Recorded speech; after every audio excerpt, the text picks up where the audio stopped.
This is the SwishWire podcast.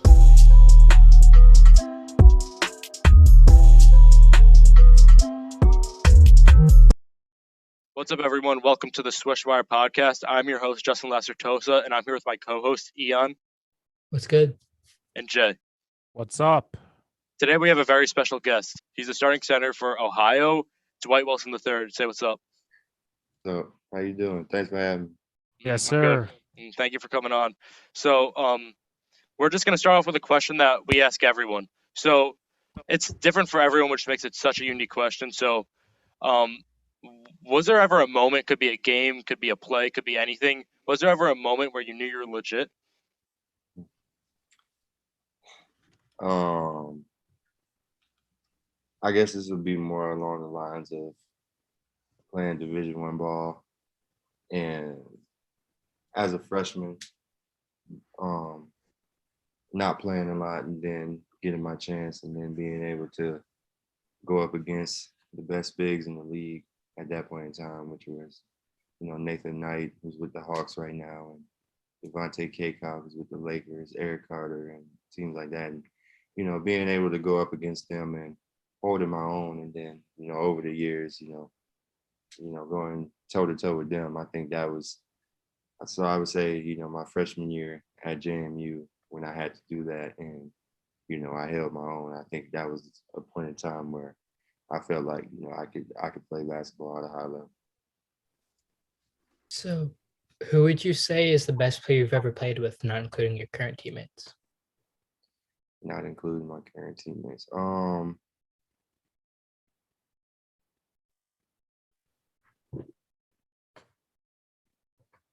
High school, I would say it would probably have to be my boy Jabari. Me and him had a bond on the court that resembles me and JP. He was a pass first guard too. So, I think, and then, we was cool off the court. So we worked out together and stuff like that. I would say he was probably the best player I played with in high school. And in college, I would probably have to say Matt Lewis. Watching him score the ball night in and night out, I thought, he could score at a high level. I seen him drop 40 in the game one day. So even as a freshman, he was scoring 30 and, things like that. And, he got the keys and the green light, ever since he, stepped on the JMU campus. So I would say besides anybody on this team, I would say Matt Lewis is probably one of the best I've ever played with in college. Mm-hmm. Is there a player that you try and mold your game after on the court? I try to pick and pull from a lot of people. But currently I would say at this point in time, I really love Embiid and his game. And, he's a big body, but he's also, skilled and, can even do perimeter stuff. So, he's somebody that, I really at this point in time try to mold after. And then, guys from a mentality standpoint, some of the greats like Kobe, LeBron, MJ, as far as a mentality and competitive standpoint. But as far as, my game, I try to pick and pull from, a little bit from everybody that I can. But I would say at this point in time, it would definitely be Embiid. Mm-hmm. Yeah, go for it. I actually did see a lot of Embiid in you because, your post game is it's great. And Embiid has some of the best footwork I've ever seen. And your footwork is some of the best in college basketball by far. So that was one of the comparisons I was thinking of when I was watching you play. I appreciate that. Yeah, so obviously with your undersized and energy, I would say Montrezl Harrell, but you definitely have a better post game and understanding of the ball. So I would say a Harrell Embiid mesh. He's pretty good too. I do like Montrezl. He's that. It's funny that you mentioned that. Nah, he's definitely one. He's definitely up there. And for him to be undersized and doing stuff, I love his mentality and I love his he just goes for it. So yeah, He's always fired up. He's always giving it 100%. Yeah. His energy too, it's crazy. And that's another great one for, a Harrell Embiid hybrid. That's something, I really see in you as well. So we're going to backtrack a bit to your high school career. So you racked up a ton of accomplishments as a high schooler. You won a state championship game. You were in the 2016-2017 All Big Ben Player of the Year. You won 3 district championships, and you won the 2015-2016 Defensive Player of the Year award. So how did your massive high school success prepare you for the next level? I did your homework. I would say, just being used to, I would say that was probably my first taste of winning and being on a team where, it was high level talent.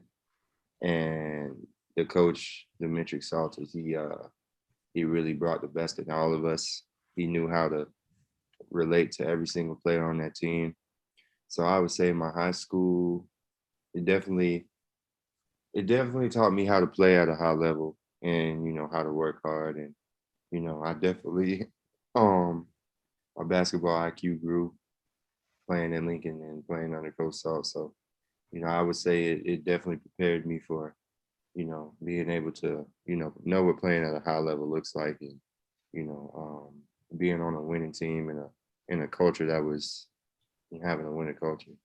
Mm-hmm. And you guys, you won a lot in high school. I mean, state championship, 3 district titles. I mean, that's huge to prepare you for the next level. And, you're going into March Madness right now, which I'm sure, although it is a higher level than high school, I'm sure that just winning, you know how to win games. It's clear. So I'm sure that's just going to transfer over beautifully to the tournament. Yeah. We definitely going to try, come here and stay as long as we can. Mm-hmm. You transferred to Ohio this season after playing 3 years at JMU. What led to the decision to ultimately make the transfer? Really, I felt like my time at JMU was up. Our coach had got fired. I didn't feel the same as if I had felt there in my freshman and sophomore year. It was too much going on. That season really, was really a tough one to go through. And I felt like it was more out there. So when Coach Rowe got fired, I felt like, and I had one more year left. And my biggest thing was, I wanted to leave college. I wanted to, win a championship or be a part of a championship team before I left college. And it was clear to me that I wasn't going to get that at JMU, given everything that had happened prior. So I put my name in the portal and I, tried to go somewhere where I felt like, I could go in and, be a major contributor. And, there was already a culture in set or it was being built, to be a contender. And it really looks like you'll have a shot this year. Yeah, it's you can't imagine this when you're going through the portal and things like that. You never really know how things go, but I can ultimately say that I definitely made the right decision. So what is something that you brought from JMU to Ohio that helped you? I would say my work ethic. I would say JMU was definitely where JMU I learned not only about work, but how to work and how much I had to work, because that was the only reason that, that was the only thing that saved me at JMU was that I worked harder than a lot of people on the team. So when I got to Ohio, I had already had that work ethic built. It grew once I saw how hard the people on this team was working. But no one had to tell me that I needed to work once I got to Ohio. So I think, I fit right in with those guys as far as a collective culture of guys who was in the gym before and after practice. We would have practice at 2. Guys was in the gym at 1, and that's not something you see with a lot of teams. And with the JMU, people were pulling in 30, 20 minutes before practice max.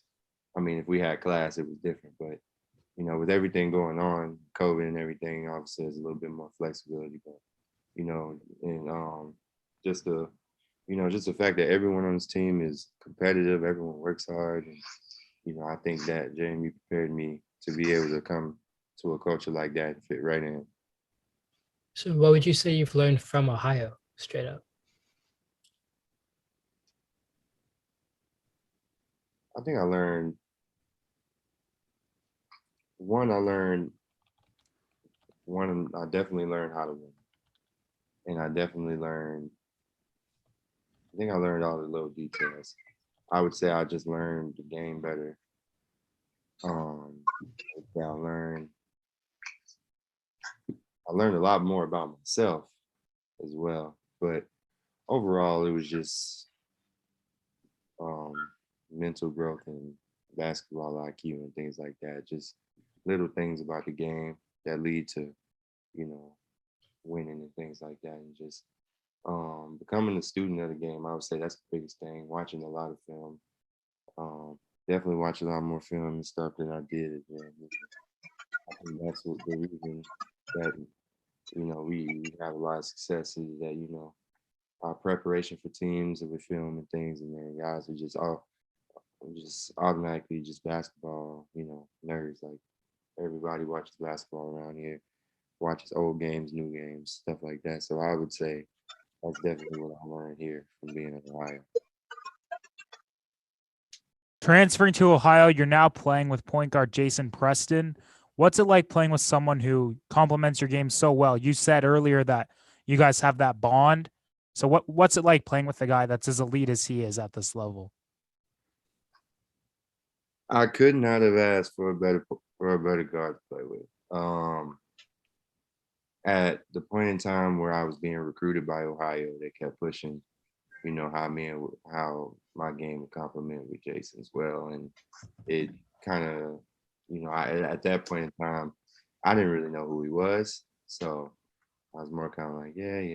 And then, they told me, he was second in the country at assists, and I was like, and that's at that point I was like, okay, I could play with this kid. So, I kind of looked him up after that and, saw the kind of game he had and things like that. I would watch their games, and just saw how he controls the entire game. And, he sees things that other people don't really see. Like, and you always have to be ready for the ball when you're playing with him because he'll rather have 15 assists than 30 points. And that's just the kind of guy he is. He likes seeing other people, although he may have big games himself. He loves seeing other guys have big games. And, especially if he's doing everything he can to make sure, guys are knocking down shots. And he's just a cool guy. He's a cool guy to play with. It kind of getting to know him was kind of he is not your typical, basketball star. He's very humble. He's kind of quiet unless you know him. He's very intellectual. He plays chess. He loves board games. He likes debates, stuff like that. Things that things that typical college stars with his status would act. And I think that's a testament to how he was brought up and just kind of the genuine person he is. And him being from Florida, we kind of related to each other that way. We both like the same music and stuff like that. So, I remember when I was talking to him before I committed, we was asking each other about, who our favorite artist was, stuff like that. His favorite artist is Travis Scott. He loves Travis Scott. But, I would say, like I told him, it was a match made in heaven, really. I think,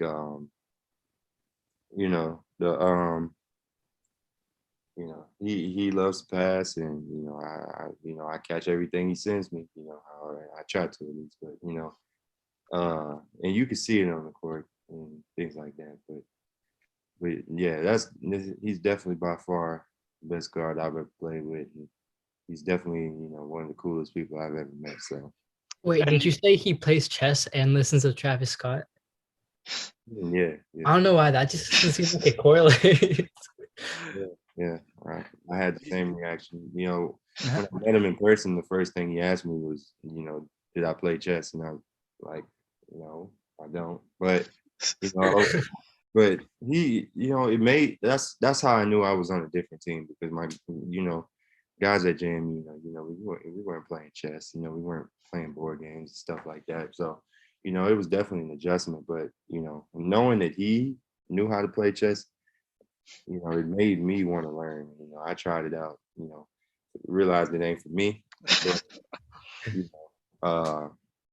you know, it was definitely cool. Like he would do it more for like team bonding and team chemistry, and he overall really loves it. But he ain't played in a while though. But he apparently he's been playing ever since he was a kid. So I can see how he would like it. But you know, I definitely grew to playing, and we lived together, me and him and Ben and other roommates. So we always played games and stuff before the season. So I thought it was as a genius by the fact that it wasn't really so much about the game. He was just trying to bring us all closer together. So And you and Preston, to me, that's just like a win-win-win. Because, I mean, you help him get his, he helps you get yours, and that together makes you guys win games. So, I mean, like, it really benefits everyone. I mean, like, you guys are such a perfect combination with everyone else on the roster. I mean, it's just winning games for you guys, and you guys are in the tournament for a reason. So, I mean, like, you and Preston, I mean, it couldn't be a more perfect combination. And you're a senior right now, which ultimately it makes you one of the more experienced players on the roster. So coming to Ohio, have you taken accountability as being a leader because you have all this experience? So do you try to instill confidence and mental toughness, things like that, into your teammates? yeah, that was one of the biggest things that was stressed to me while I was being recruited. That I would have the most. I had that I would have the most years under my belt in the team. So bringing my experiences from James Madison to a team that was on the rise and things like that. Just make sure I was being that vocal leader on and off the court, and just bringing a leadership role to the young guys, even like JP and stuff like that. For what it takes to be good, what it takes to work, and habits and stuff like that. So I definitely assumed into that role as soon as I got here, especially with the young guys, because I at one point I was in their position. So just making sure that they at least get a chance, because you're not always going to know from the coach. So I try to do the best I can to help them and make sure that their careers start off on the right foot. So speaking of coaching, I mean, your coach Jeff Bowles. I mean, he clearly knows what he's doing. He has a winning percentage of 58% throughout his career as a head coach. So how important has he been towards your growth as a player, as well as Ohio's tourney bid this season? He's definitely a player coach. By far one of the best coaches I've ever had. Just picking his brain is amazing. He's a basketball genius. He knows how to get the best of everyone. He's not one of the coaches that's really going to blow up on you, but what he says definitely holds weight. And he runs a tight ship, and he don't take no BS, and he gonna let you know he gonna let you know if you're playing good, he gonna give you your flowers. If you're playing bad, he gonna let you know. So I think his leadership is something that's second to none. And, I think he definitely knows what he's doing. He's got experience with NBA guys from like Evan Turner to D'Angelo Russell and all that.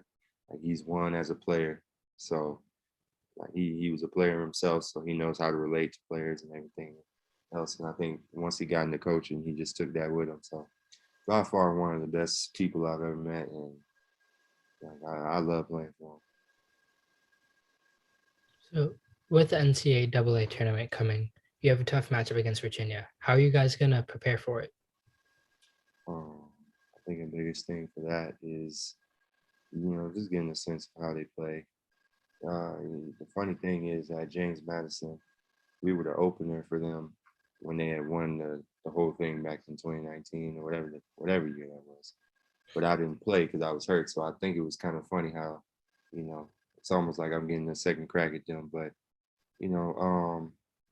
that's just gonna come with film and everything.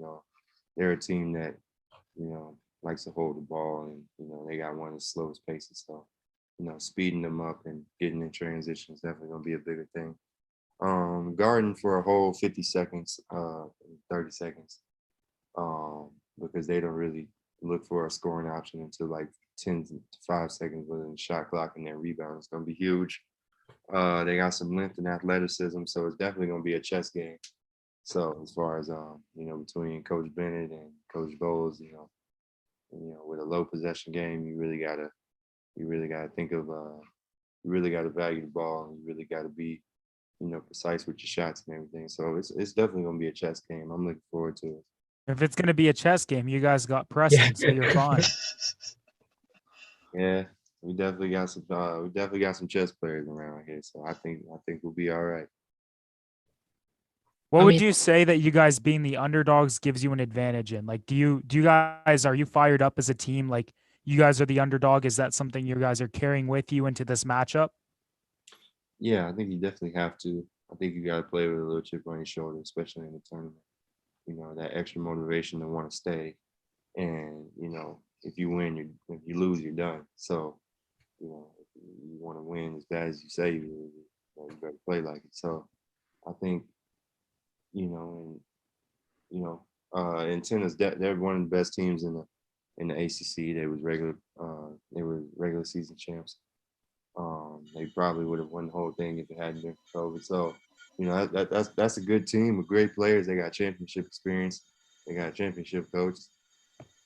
So I think, our biggest thing is imposing our will and putting the pressure on them. That's only going to come if we play with a mentality, we're not just here to be here, we're here to win and go far. So I think that's definitely a mindset you got to have.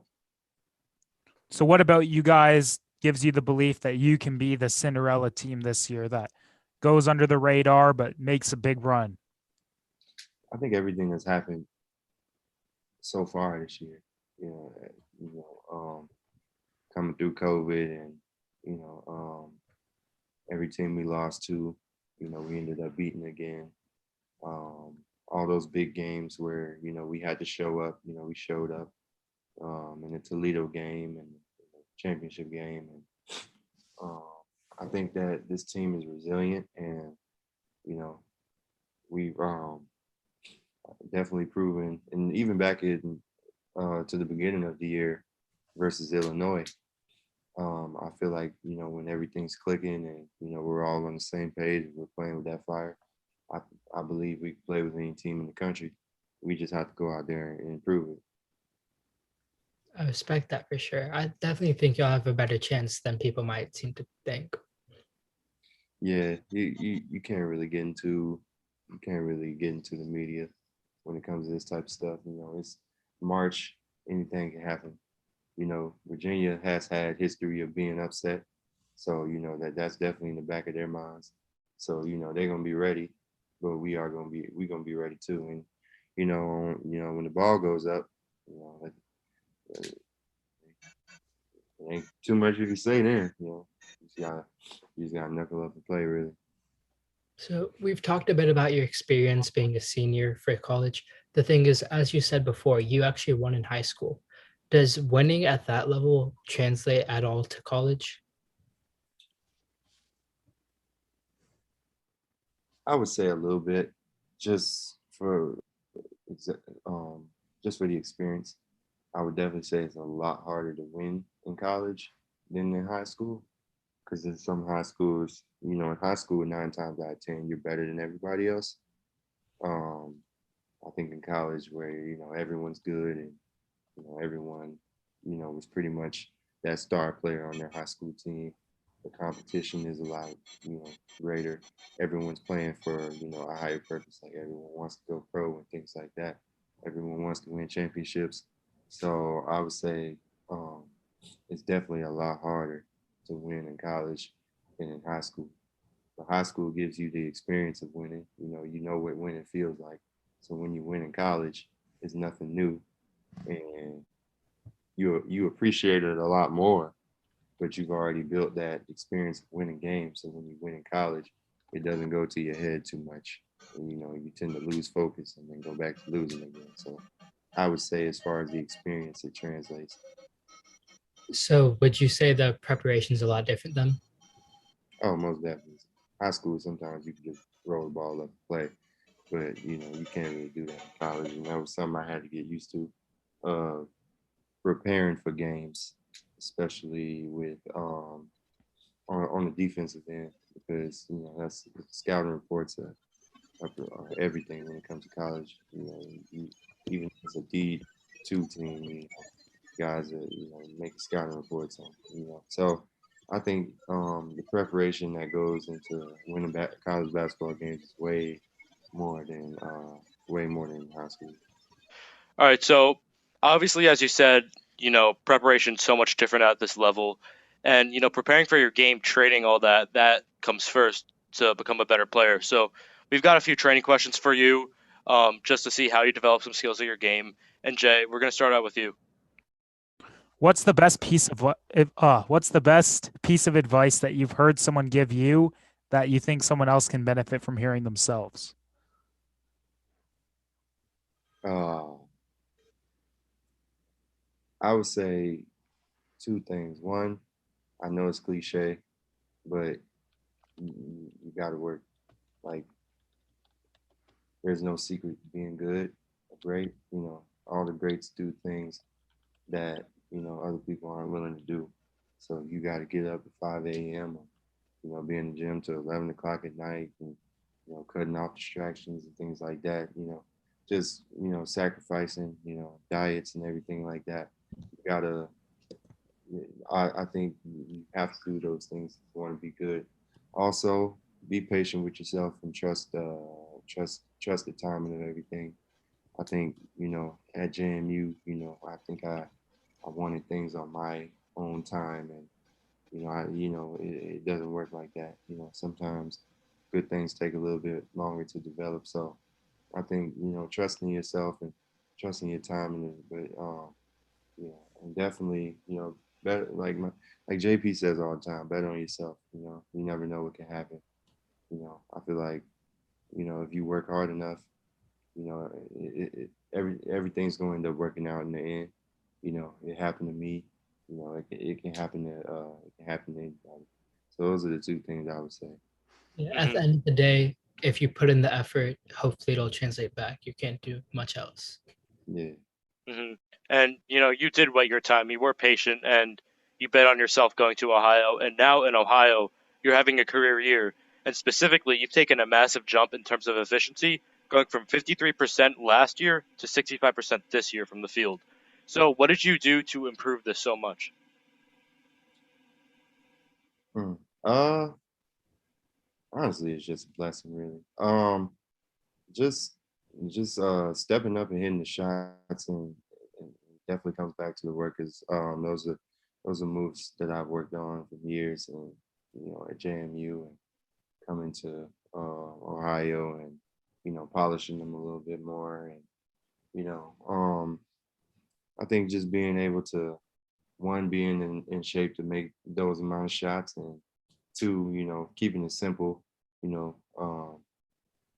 not having to work for every single shot, and doing my work early really leads to make a shot. So I think all that leads into having a high field goal percentage, and to being big in college. And if a guard want to throw you the ball, you got to make it. So I feel like I definitely gained my teammates' trust with going into the post. So you make shot, if you don't make, because if you don't make shots in college, you're not gonna get the ball, especially if you're big.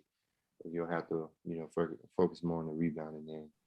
But I would say all that stuff that I do, I've worked on at some point in my life. Most of it's just feel, and just making the game easy for me, really. So, throughout your career, you've been one of the best rebounders in the game. And now, like, people seem to think rebounding is like if you're tall, you're going to be good at it, when there's really a lot more to that. So, when it came to college, did your rebounding mindset have to change at all? Or is it more or less just rebounding? I definitely had to put more effort into it. Guys are bigger and stronger, and I would also say rebounding is a technique, and but overall it's effort. I've definitely played over against some of the best two rebounders I've ever seen so far.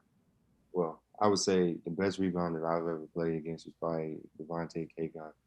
For him to be 6'5", 6'6", leading the country in rebounds at 14 a game at one point, like that was by far the best rebound I've ever seen. So I would, I would see is, when we weren't playing him, I would, stay. And it was mostly overall will. Like he would sometimes he would throw people out of bounds with the ball. So, I think it's a mentality thing. I think it's an effort.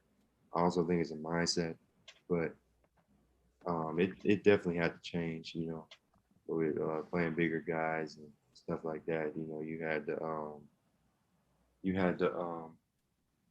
have to have that mindset that you're going to, outwork them. Because at some point, if you keep pushing and keep pushing, at some point, the other side, they're going to give up, which makes it easier for you.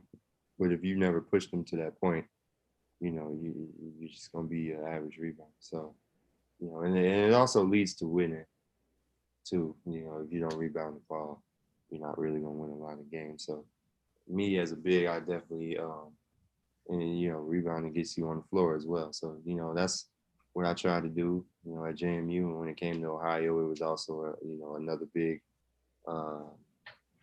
It's what led us to all these wins. It's what led us to a championship. So rebounding is definitely important. To me. Yeah, that's why like a guy like Josh Hart is really underrated. Like for the Pelicans, he's an all-around guy, but his best aspect is probably his rebounding, and that's crucial for the Pelicans, especially since he's a guard forward. People really underrate how powerful rebounding can be in a game. Oh yeah, it's definitely. I think in the NBA, where it's mostly, the NBA is mostly social media and the highlight stuff. No one really wants to, see, rebounding stuff. But I bet his teammates, appreciate how much he goes after the ball, because that's a league where pretty much everybody's worried about offense. So, or the only time they're worried about rebounds is if it's a putback or something like that. So, I think that's different, but that shouldn't change how he's a pro. That's not going to change how he approaches the game and how he approaches rebounding. You have an extremely polished post game. What are you doing in the gym to work on this and get even better in the paint? Mostly a lot of reps. Yeah, definitely a lot of reps, and feel knowing that people are going to try to take away my go-tos, and having counters for that, and just working on being patient, things like that. That's usually what I try to focus on when I'm in the gym, things like that. Just making sure I'm getting reps up, because that's the only thing that's going to lead to you making shots. And expanding and knowing that you're not going to be able to do the same thing every time, but you can always have a go-to. So I think the biggest thing for me, especially working on this year, was working on being patient, and I think that's what's led to a jump in my production. It's funny you mentioned counters, because one way to really prepare yourself for counters is by playing chess, because you might not always get to do what you want, so you always have to have a backup. You definitely got to think 5 steps ahead playing chess. I realized that real quick. So focusing more in depth about your post game and just in general, I mean, your touch around the basket, it's so good. I mean, you arguably have the best touch in all of college basketball. And even your teammate, Ben Vanderplas, he even said himself in an interview, he doesn't know how you have such good of a touch around the rim. So how do you do it? Does it just feel like you said before, or is it something that you've had to develop over time? I really don't have an answer for that one. Honestly, I think it's just something I'm blessed with, really. That's just something I'm really blessed with. And I think it was me just developing it over time. And like I said, the work, being comfortable enough to, shoot those shots based on my touch, and, developing it over the years. So I think that's really what it boils down to. But, I think every basketball player just has that one ability that, has that one guy giving, like some guys can jump high, and, some guys are super strong. And, I think I just got blessed with that. One thing I will say about Ben is that he strips the ball better than anyone I've ever seen in college basketball. I can tell you, he's definitely saved me from getting scored on a lot of times because, you know, the bigs, you know, bring the ball down and he'll just swipe it down and, you know, it'll be clean. So, you know, I would say, I would say everybody, I think everybody has that one thing that they just, that, you know, I don't think you could really work towards it. I think it's just something you're blessed with. So you're easily one of the strongest players in college basketball at 6'8", 250 pounds. What's your weightlifting routine like? When I'm lifting with the team and coach, I'm just focused on we do whatever is at the point in time, but you know, I'm just focused on, you know, pushing myself, especially in the off season, you know, because in order to stay strong, you know, you gotta lift big weights and, you know, you gotta bring energy and push yourself and test your limits and things of that nature. So I don't necessarily have a set routine. I guess if I was lifting by myself, I'd do a lot of dumbbell stuff and, you know, a lot of power stuff to make sure that I, you know, maintain that. And yeah, but overall, just making sure I push myself as far as the amount of weight, and making sure that, you know, whatever I do, I just do 100% because, you know, if you BS it, you're not really going to, you know, get what you want out of it. So I think just, you know, overall pushing myself is, you know, the only way I can, you know, keep my strength and be able to bang down low every night. To wrap it up, we have some overall NBA questions for you. We'll start with you, Grizz. What do you got to ask Dwight? Yeah, so who do you have for MVP this season? You know what? You know, I'm gonna go with the bigs on this one. It probably won't be him, but I'll say Embiid. You know, he's had an MVP run. They probably might not give it to him, but you know, I'm gonna go with the bigs. Yeah, I personally, like, I see the argument for Embiid, but like now he's hurt, so I don't think he wins it. But even before that, like, I would go Jokic, like, right before him. I mean, it's Jokic and Embiid in my opinion, but Jimmy Butler's on the come up in my opinion. I mean, like, he's climbing the ranks. Oh, definitely, yeah. I don't think you can have Jokic over Embiid though. Embiid's leading his team to like a top seed in his conference. The Nuggets have been a little underwhelming. All right, well, I'm not going to get too into it because I don't want to argue, but the Nuggets, they're in the harder conference. They've had a harder schedule, and they're still like 2 games back. So, I mean, that's my argument for that. But for the next topic, who do you have meeting in the finals? What 2 teams and who will win? As far as the West, I definitely say the Lakers.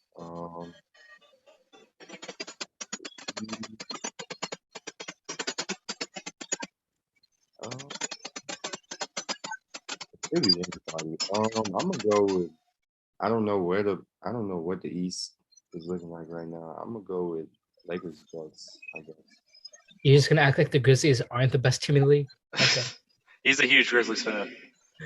I don't know how you could tell. Grizzlies are definitely good. Like I said, I would say Lakers Bucks. Like, as long as it's good, like as long as it's 2 good teams, like it was last finals where you know it wasn't a complete blowout.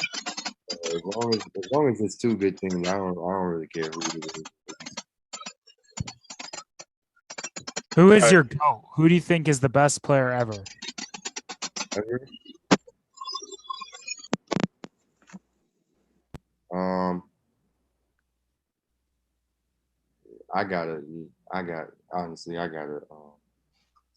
It's really 3. I would say Jordan, Kobe, and LeBron, really. And you know, they all do different things, but they all emulate the same type of success. That, you know, success and, you know, the greatness that it takes to be, you know, even in the conversation for that. And you know, you could argue for either one of them, but you know, I take all 3 for that. Mm-hmm. I mean, you can't really go wrong with either three of them. I mean, like, they're easily three of the greatest players of all time. So, I mean, there's arguments for all of them up there. Yeah. So, Dwight, this was amazing. I mean, we can't wait to watch a tournament with you in it. You guys definitely have Cinderella team potential. And, you know, beyond that, we'll be watching your career farther than this because, I mean, there's the makings of something great in you, and we all see that. So I hope you guys watching. I hope you guys enjoyed. This has been the SwishWire podcast. You can find us on Apple, Spotify, YouTube, all that. So I hope you guys enjoyed, and peace.